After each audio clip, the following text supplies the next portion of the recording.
Hello everyone, I'm Joshua Clement, and today I'm going to talk to you about how to replace your broken copper pipe.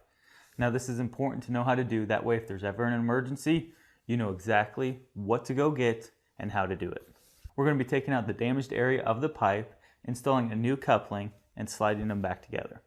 For this job, we'll be using a quick connect coupling and a copper pipe cutter. So what we're going to do here is remove the damaged area of the pipe with our pipe cutter. We want to go past the bend in the pipe or the break, whichever you're dealing with, and remove that area.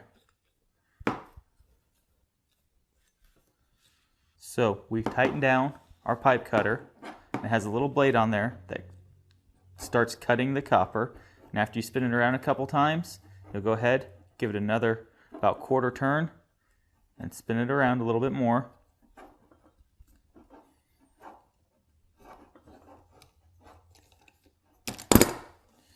And it should pop right off.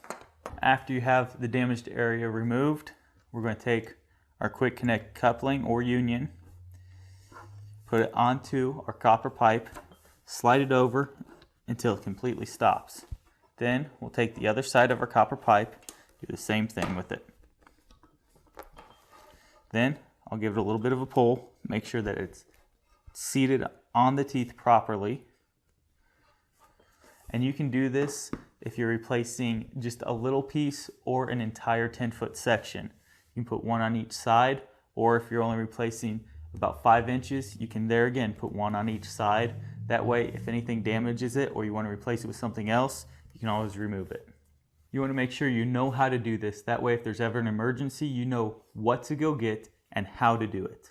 Thank you all for watching, and good luck with this project.